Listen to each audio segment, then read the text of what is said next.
Hi, எல்லாருக்கும் வணக்கம்.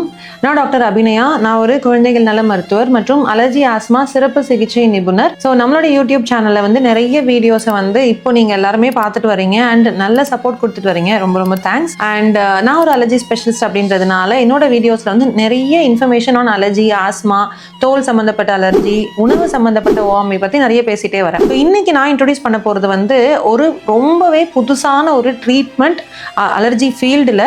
And இது உங்களுடைய அலர்ஜியை கம்ப்ளீட்டாக 100% லைஃப் லாங் ட்ரீட் பண்ண போகுது. சரிங்களா? ஸோ கம்ப்ளீட்டாக க்யூரே கொடுக்க போகுது. அதாவது இனிமேல் உங்களுக்கு இந்த அலர்ஜி வராது அப்படின்றத நான் 100% சொல்லுவேன்.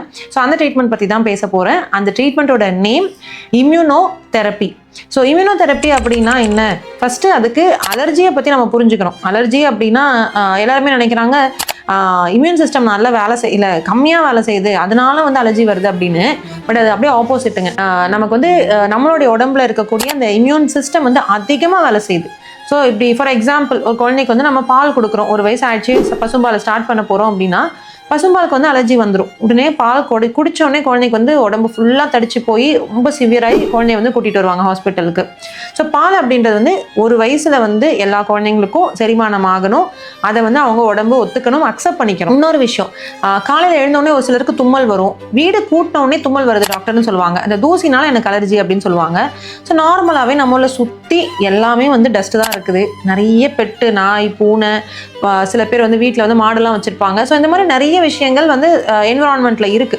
இந்த சுற்றுப்புறத்தில் இருக்கக்கூடிய இந்த சாதாரண விஷயங்களுக்கு கூட ஒரு சிலரால அக்செப்ட் பண்ணிக்க முடியாம ரியாக்ட் பண்ணிட்டே இருப்பாங்க. அதாவது எதிர்ப்பு சக்தி ஓவர் டைம் பார்க்குற ஒரு விஷயம் தான் அலர்ஜி. ஸோ இந்த அலர்ஜி நம்ம சுற்றி இருக்கக்கூடிய விஷயங்களுக்கு உடம்பு ரொம்ப ஓவர் டைம் பார்த்து எல்லா சுற்றி இருக்கக்கூடிய அந்த டஸ்ட் மைட் ஆகட்டும், சின்ன சின்ன மகரந்தம் ஆகட்டும், நாய் பூனையோட முடி அந்த டேண்டர்னு சொல்லுவோம், இதுக்கு எல்லாமே ஓவர் டைம் பார்த்து இது எல்லாமே அலர்ஜியெல்லாம் எனிமின்னு நினச்சி உடம்பு ரொம்ப ஆக்டிவேட் பண்ணுது இல்லைங்களா? ஸோ இந்த எதிர்ப்பு சக்தியை கொஞ்சம் குறைச்சி அதை சீரமைக்கிறதுக்கு பேர் தான் இம்யூனோ தெரப்பி அப்படின்னு நம்ம சொல்லுவோம். ஸோ இந்த நோய் எதிர்ப்பு சிகிச்சை தான் இது இம்யூனோ தெரப்பி சிம்பிளாக சொல்ல போனோம் அப்படின்னா.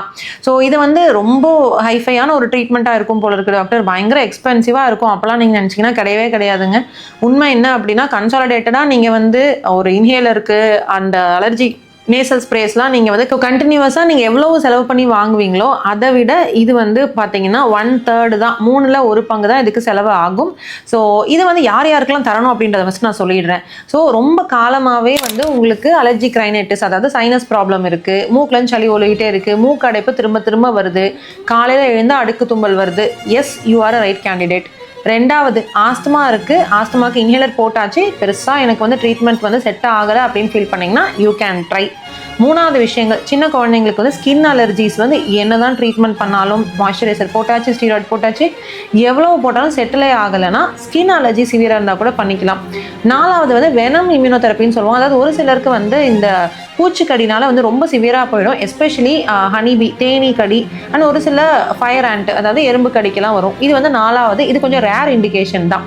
ஸோ என்னோட ப்ராக்டிஸில் நான் இம்யூனோ தெரப்பி ஸ்டார்ட் பண்ணுறது முக்கியமாக அலர்ஜிக் ரைனைட்டிஸ் இருக்கக்கூடிய பேஷண்ட்ஸ், அதாவது மூக்கு அலர்ஜி, ரொம்ப தும்மல் வர்றது, மூக்கு அடைச்சிக்கிட்டு இருக்கிறவங்களுக்கும் ஆஸ்துமா இருக்கிறவங்களுக்கும் என்னோட ப்ராக்டிஸில் நான் இம்யூனோ தெரப்பி ஸ்டார்ட் பண்ணிடுறது உண்டு. ஸோ இதை எப்படி டாக்டர் ஸ்டார்ட் பண்ணுவீங்க? இன்ஜெக்ஷனா இல்லை டேப்லெட்டா இல்லை ட்ராப்ஸா அப்படின்னு கேட்டிங்கன்னா இது 3 விதமான அவைலபிலிட்டியும் இருக்குது. So first injection form. So இந்த மாதிரி நம்மளுக்கு என்ன அலர்ஜி இருக்கோ அதை நம்ம ப்ரிப்பேர் பண்ணிவிடுவோம். ஸோ உங்களுக்கு இன்கேஸ் டஸ்ட் மைட், அதாவது தூசி பூச்சிக்கு அலர்ஜி அப்படின்னா அதோட ஃபார்முலேஷனை நம்ம ரெடி பண்ணி வச்சுட்டு எய்தர் பேஷண்ட்டுக்கு ட்ராப்ஸ், அதாவது சொட்டு மருந்து ஃபார்மில் கொடுக்கலாம். ஸோ இது எல்லாமே பார்த்தீங்கன்னா உங்களுக்கு லிக்விட் ஃபார்மில் தான் இருக்கும். ஸோ இதை இவ்வளோ லிக்விட்ஸ் கொடுக்கணும், இவ்வளோ கொடுக்கணும் அப்படின்றத நம்ம ஷெட்யூல் கொடுத்துருவோம். அதை நீங்கள் கண்டினியூ பண்ணுவீங்க. ட்ராப்ஸ் ஃபார்மில் எடுத்துக்கிறவங்களுக்கு பேர் சப்லிங்குவல் ஃபார்ம் அப்படின்னு சொல்லுவோம்.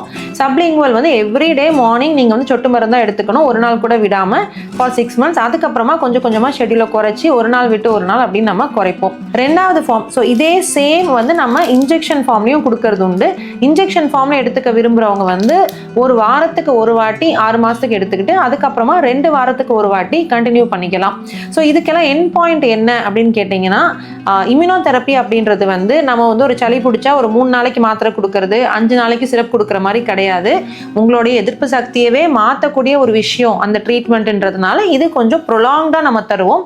3 வருஷத்துக்கு இந்த ட்ரீட்மெண்ட்டை நம்ம தரப்போகிறோம். அண்ட் இந்த ட்ரீட்மெண்ட் வந்து 1 இயரில் வந்து பார்த்தீங்கன்னா நல்ல டிஃப்ரென்ஸ் வந்து பேஷண்ட்ஸ்க்கு வந்து இருக்கும்.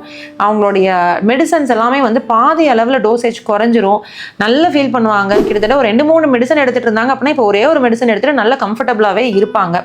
இதுக்கு வந்து சைடு எஃபெக்ட்ஸ் இருக்கா அப்படின்னு கேட்டிங்கன்னா, side effects are there, very very mild. நான் வந்து சொன்ன மாதிரி ட்ராப்ஸ் கொடுக்குறோம் அப்படின்னா கொஞ்சம் நமைச்சல் வந்து அந்த தொண்டைக்குள்ளேயோ இல்லை இந்த டங், அதாவது நாக்குக்கு அடியில் வந்து கொஞ்சம் லைட்டாக வந்து ஒரு நமைச்சல் மாதிரி இருக்கும். பட் அதுவுமே வந்து ரொம்ப மைல்டு தான். I have seen. ஈவன் நான் வந்து குழந்தைங்களுக்கே ஸ்டார்ட் பண்ணுறதை விண்டு 5 வயசுக்கு மேலே நம்ம இம்யூனோதெரப்பியை ஸ்டார்ட் பண்ணிக்கலாம். ஸ்டார்ட் பண்ணுறதுல தே டாலரேட்டட் வெரி வெல். பெருசாக ரியாக்ஷன்ஸ் எதுவுமே கிடையாது. இன்ஜெக்ஷன் போட்டால் கூட இன்ஜெக்ஷன் போட்ட இடத்துல ஒரு சின்ன பெயின் இருக்குமே தவிர பெரிய அளவில் வந்து இதற்கான சைட் எஃபெக்ட்ஸ் அப்படின்றது வந்து ஒன்றுமே கிடையாது. சக்ஸஸ் ரேட் வந்து ரொம்ப excellent and safety profile is also good. So இதை வந்து கரெக்டான பேஷண்ட் செலெக்ஷன், ஸோ யாருக்கு நம்ம இதை கொடுக்கணும் அப்படின்றத செலக்ட் பண்ணி அவங்களுக்கான டெஸ்டிங் பண்ணிவிட்டு அதுக்கான இம்யூனோதெரப்பியை ஸ்டார்ட் பண்ணோம் அப்படின்னா உங்களுக்கு வந்து லைஃப் லாங் க்யூரே ஆகிடும். ஸோ இந்த இம்யூனோதெரப்பி பற்றி உங்களுக்கு சந்தேகங்கள் இருக்குது, இல்லை உங்களுக்கு இந்த மாதிரி அலர்ஜிஸ் இருக்குது, நம்ம மேற்கொண்டு இதை பற்றி டிஸ்கஸ் பண்ணணும் அப்படின்னா கமெண்ட்ஸில் கேளுங்க. கண்டிப்பாக இந்த நியூ ட்ரீட்மெண்ட் பற்றி நான் உங்களுக்கு நிறைய விஷயங்களை வந்து எக்ஸ்பிளைன் பண்ணுறேன். ஸோ இந்த வீடியோ கடைசி வரைக்கும் பார்த்ததுக்கு நன்றி.